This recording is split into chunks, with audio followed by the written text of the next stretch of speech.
Hello， 大家好，我是彭楚月，小月仨，你们的欢欢。我是一个很喜欢思考的一个人，就包括我自己的一些规划问题啊，包括我自己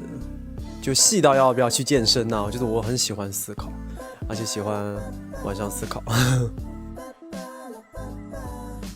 我觉得我的这个思考算是我的一种习惯吧，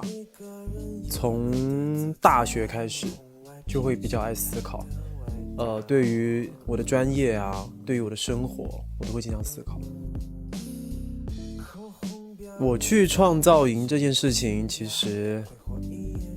在我这里其实考虑了好久啊，像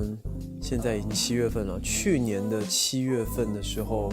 我就已经在确定要不要落实这件事情，所以我还考虑了蛮久的，至少要3个月左右。第一，我从来没有觉得自己是一个很优秀的作词作曲人，我从来没有觉得过彭楚月是一个原创型的歌手。从我大学开始，我一直都在比较在意的是一个舞台的表现力以及一个音乐的欣赏水平，我并没有去考虑的原创这件事情。然后当我意识到我需要去用一些自己的灵魂的本身的一些产出让大家知道的时候，我就得开始写作。先开始从写词开始，后来觉得我要不要试一下写曲，然后后来才恰巧就有了一些点比较对的一些作品，虽然都比较偏简单。后来越来越写作的欲望会越来越强，创作的欲望会越来越强烈，然后就写了《梦魇》这张 EP。对，梦魇这个 EP 原定是想写5部曲，是有5首歌。然后我今年年初我是发了2首歌。然后梦魇其实主要是讲的是社会，就想形容一种就是人在睡觉的时候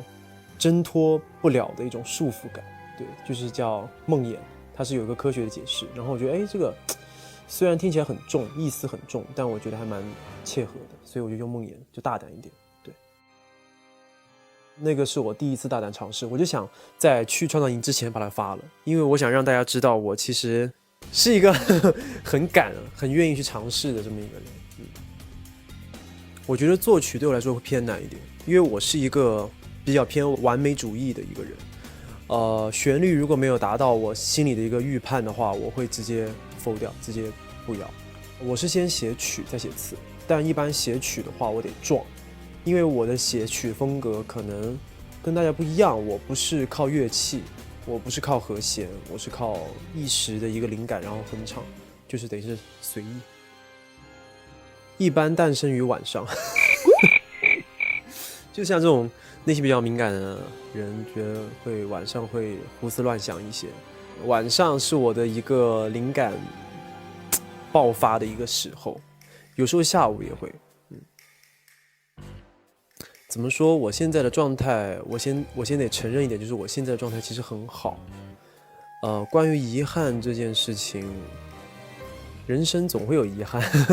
在我的一个成长过程来说，正能量在我看来是太重要了。但我用很理性的状态去对待现实的时候，会发现其实有些东西就是遗憾，它就叫遗憾。所以有时候我觉得大家要勇敢的去承认一种遗憾。包容一下自己，这样子才能更往前走。就好比说我在梦魇的那张 EP 里面，我就有说到说，每个人其实都有内心都有一个黑房子，可能是存放你的内心一些黑暗的东西。然后我觉得有时候你应该去承认它，而不是去躲避它。对，所以说我梦魇这张专辑听起来有点狂躁，但其实它是很正能量的一个诉说吧。所以说遗憾的东西，只要大家愿意去承认这件事情，我觉得人生就会往前走。因为没有人是没有遗憾的，这都是假话。我是一个很想做酷的人，但我其实不是一个很酷的人。我是一个很喜欢用仪式感和各方面，形象，包括网络的感觉，包括我的一些文字的感觉，我都想做一个很酷的人，但只是想做一个很酷的人。那其实我本质好像不是特别酷的一个人。我觉得李宇春很酷，真的。我其实真正的去了解春春姐是从从大学开始的。那个时候刚好他是发那个1987，我不是遇见你那张专辑，是文艺范儿贼浓的一张专辑啊，我觉得贼牛。我当时觉得哇，国内竟然会有这样的人做这样的专辑，而且这样的人还是一个知名度很大很广的一个偶像量级的一个人物，然后我觉得特别厉害。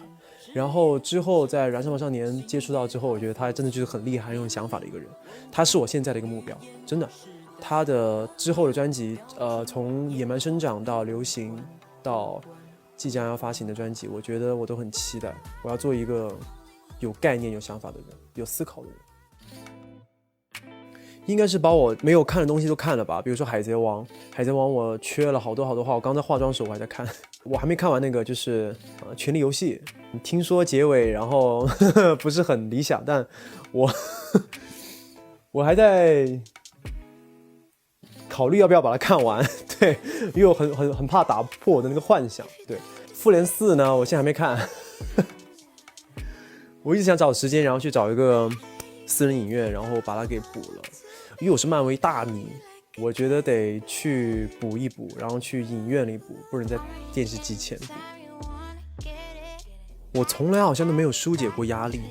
我一直都有压力在，包括现在我出来之后我也有压力，因为我想做得更好。有时候可能会写文字，然后让我的此时此刻的压力或者某种能量把它给具象化，变成旋律也好，文字也好，我会用这种方式去叙述，但好像从来没有去缓解过。我经常会给我自己压力，然后我会在群上说就是我们会有工作群，比如说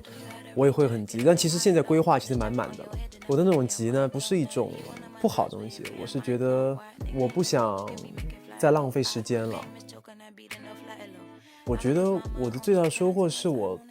回来了，我觉得那种回来是我彭楚月回来了，是那个状态回来了。我其实下定决心去参加这一个节目，其实是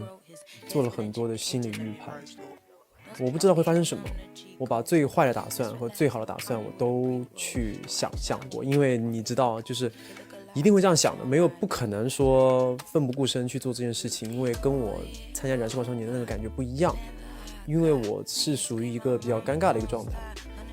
出来之后我觉得我回来了，我觉得彭楚月这个人回来了，我的理想，我的野心，还有在营章当中有说到的所谓的棱角可能都回来了，所以就期待我的一些作品就好。其实我最近有在尝试试戏，然后接触到的类型其实都还蛮不一样的。我不是表演专业的，所以我更需要去学习，所以我根本没有挑，我愿意尝试很多很多种。对于角色来说，我会尽可能把它给做到最好，先不辜负我自己，人家要不要是人家的事情啊，这一点我要做到。其次就是如果我喜欢的话，我其实蛮想试一下拍电影的因为我想试一下比较内心的状态的东西，大荧幕能够放大化的东西，因为我觉得我某一面还是蛮细腻的。我希望我的作品能够跟大家见面吧，就是很真的作品，很我的作品，绝对自我的作品，跟大家见面。对，我希望让大家能够看到彭楚月的决心。对。